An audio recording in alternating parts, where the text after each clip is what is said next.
What's going on, folks? Welcome to the bar. So recently we've been touching upon new things here on the channel, and about last month or so I downloaded the app Webtoon. Don't skip ahead, I'm not sponsored by Webtoon or anything like that. This is not an advertisement. I have not sold out to Raid Shadow Legends or any corporate sponsors. Everyone knows the only person I'm selling out to is Dunkaroos. I'm looking at you, Dunkaroos. Somebody start the hashtag damn for Dunkaroos. I'm gonna get back by these people and get a W for us 90s babies if it's the last thing I do. Anywho. Today, I'm going to be talking about my 5 favorite Webtoon manhwa and or comics. So, let's step inside and talk about some awesome stories that you can read today for free. God damn it, Dunkaroos!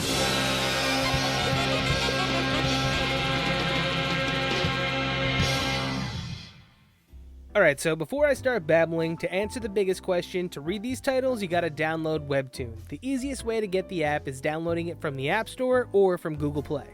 I'm not going to go really in-depth about each recommendation because I'm not trying to spoil stuff in this video. So be sure to go out and read them and then hit me up on social media and we can start bullshitting about them. Okay, so you've downloaded the app, now it's probably going to ask you a bunch of questions to cater to your particular styles, but once you're done with that, the first story that I suggest you dive into is The God of High School. God of High School follows 3 high school students, Yumira, Han Dewi, and Jim Mori, as they navigate the tournament known as the God of High School. The story does tend to gravitate a little bit more towards Jin, but the God of High School manages to invoke feelings of mid-90s and early 2000s nostalgia with its compelling storytelling and its bombastic fight sequences. And eventually, the God of High School story kind of evolves way beyond tournaments and becomes like a super intellectual, but at the same time, kinda convoluted story. Look, it's a battle manga where people forge contracts with gods and deities, but if you're into those stories with ridiculous fight scenes, badass character after badass characters, and a very Goku-esque main character, this manhwa is the perfect fit for you. And it should help break the ice to those who are hesitant about some of Webtoon's unique art styles. The God of High School has an anime and it's currently being adapted by Crunchyroll, and right now I believe it has about 11 episodes or so out. From what I've seen personally, the anime does a great job animation-wise. These fights are top tier, but the story aspect, from a reader point of view, it's trying to cover a ridiculous amount of material in a very short amount of time through unique storytelling. That being said, I would highly suggest you read The God of High School and watch the anime, because if you don't watch the anime, you really are missing out on the animation that MAPPA is doing. So now we've moved on to the second recommendation, and it's currently number 1 over on the action slot on Webtoon. The story is called Weak Hero. Weak Hero follows a freshman in high school known as Gray Yeon. Gray is this super studious, calm, fragile, quiet kid with tons of effeminate features. Features that somebody would kind of deem bullyable. But don't be fooled by this guy. Eventually, he's gonna gain the nickname the White Mamba, and he will begin viciously dismantling every bully in his path with anything at his disposal. Coke cans? Done. Textbooks? No friggin' problem. This guy is Korean John Wick. He's building allies and he's gaining lifelong friends along the way too. But Gray has a long way to go before he takes on the most villainous of high schoolers. Weak Hero is a really cool story in a way that, like, Gray is a super studious guy, but at the same time he's also terrified of every fight that he's in. Gray is surrounded by a unique and quirky supporting cast that just has me reading chapter after chapter, and I really have no intention of stopping. Because along the way, you know that Gray is going to help these delinquents kind of, grow into their own and actually become functioning members of society. Gray beats the shit out of people for them to have an existential crisis and change their life. But Weak Hero is fairly new. It's within 110 chapters, and if you do read it weekly, you'll be forced to pay ahead of everybody else. But Webtoon's cool. Sometimes you just have to read another story to get coins and do it that way.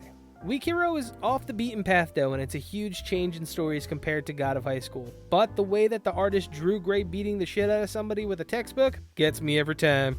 Next up is a horror manhwa that I just finished reading called Home Sweet Home, or Sweet Home. Okay, so first things first, I don't usually get the opportunity to talk about horror manga on my channel, and I am a gigantic horror head. Like, I will watch any horrible. I can't wait till spooky season is here. But yeah, I haven't really had the opportunity to talk about horror manga on my channel, and considering last Halloween I did a Stain-oriented video because I was deep into My Hero Academia's new season and Vigilantes, I was thinking that since My Hero season has ended, I'll make a video listing some of my favorite Junji Ito stories if y'all are into it. I told myself last year that this would be the year to do it, so let me know if you want to see some Junji Ito videos in the comments down below. But we're not talking about Junji Ito right now, we're talking about Sweet Home, goddammit! Sorry.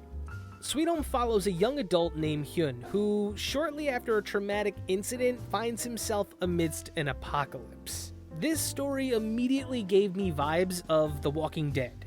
The difference is, instead of zombies, we're talking monsters. See, in the world of Sweet Home, people's greatest desires, they cause them to slowly evolve into a monster of their own desires. And look, long story short is, if you're spooked easily, this is not the story for you. It's spooky, it's compelling, and it's fully completed as of about 2 weeks ago or so. But if you're into horror and you're into watching a character develop from an absolutely unbearable piece of shit to one of the top boys, check out Sweet Home. It's great. Now, before I talk about the next pick, I want you to know that I've been listening to my recommendations. I've been trying Spy X Family, and the big one that you guys have been recommending is Solo Leveling. So I punched it into Webtoon, and I saw about 50 or so chapters were out and uploaded.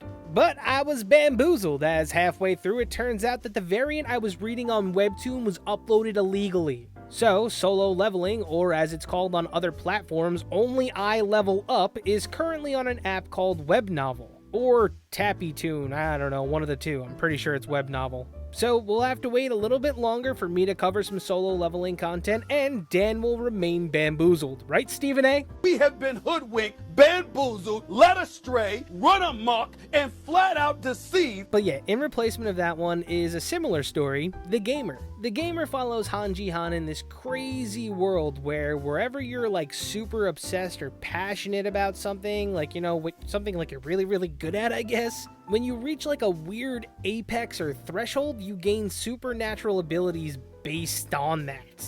In Han's case, he plays video games, tons and tons of what the greatest paladin in the world would call the games. The wild phenomenon starts with him in school seeing a character level over his friend's head. Then that same day, when at home, quests start popping up. Doing these small tasks begin to add up to, like, you know, actually rewarding Han crazy abilities. Though his power of the gamer is being noticed, and eventually he's warned by his friend. Continue leveling up and put your friends, family, and your own life in danger. The Gamer has a very generic art style, and I would honestly suggest it to somebody who's very, very, you know, picky about their art style and they want to keep it with the regular anime type of feel. But yeah, on to my last and final recommendation.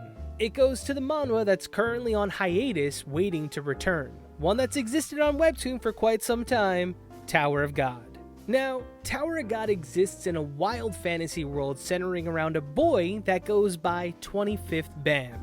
Mind you, Bam is actually Korean for the word night. So, the 25th night. When we're first introduced to the young man, he spent most of his life trapped beneath a vast and mysterious tower. With him, his only friend, Rachel.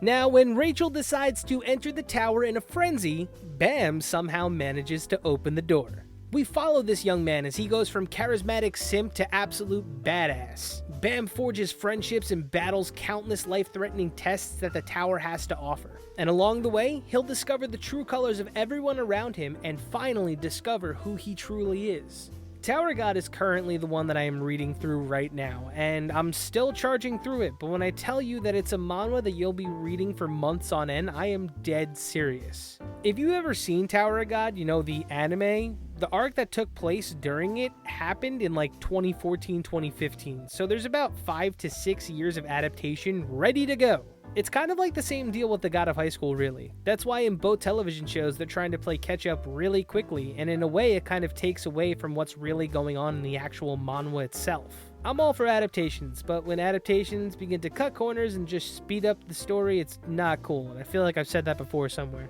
But yeah, in Tower of God, there's a lot of side conversations, and entire chapters for those side conversations. Those most likely in the anime probably will be trimmed. But those little conversations, those little extensions of the scenes, they're what creates fans of side characters. I mean, without Rock Lee versus Gaara, what is he? Either way, I highly suggest reading Tower of God. It's one of the most compelling stories on Webtoon. The artist and author Siyu takes a hiatus every now and then because apparently they're pretty sick, mostly due to overworking. So I've kind of heard through the grapevine from Reddit and from, people that actually have Webtoon comics that Webtoon has a policy that you have to have about 3 to 4 chapters into the future. That way, someone can essentially fast pass and, pay to see the most recent chapter or wait weekly for, the new chapters to come out. I mean, yeah, that's an awesome way for Webtoon to make money and keep themselves afloat, but at the same time, it's kind of bogus. I don't know, it just kind of feels like Webtoon's extorting their artists a little bit to overwork themselves for success. There's just too many stories about that up-and-coming artist that overworked themselves and their career suffered from it. But anyways, upon reading Tower of God, if you end up irrationally hating anyone around you named Rachel, I won't blame you. So yeah, those are my recommendations for some good reads on Webtoon. I wouldn't say that I'm quite ready yet to start covering them. I still gotta see if there's a big enough audience for people that are even into Webtoon comics. And I'm still building that kaiju audience. As for the anime adaptations, I know the community that reads both stories are very vocal about how the producers of the show are cutting corners. Look, I get it, and I understand. When I read Erased and watched the various adaptations, I have my gripes about it too, exempting certain scenes. But the common thread that always tends to exist among these types of discussions are people disagreeing with pacing. But look, the one thing that we can all agree upon is that pacing is always kind of done properly in its original medium: comics, manhwa, manga. And hey, that's why I made the video about why you should go read them, right? So if you've decided to give them a read, be sure to let me know in the comments down below. Also, we're in week 2 of the fan art court contest. Be sure to get those submissions into exclaimsmedia@gmail.com. Also, we're going to start getting into streaming soon, so be sure to follow me on Twitch at The Bacon Temptation. The link is in the description down below. Other than that, if you like this video, be sure to hit that like button, and this is Dan, signing off. Peace.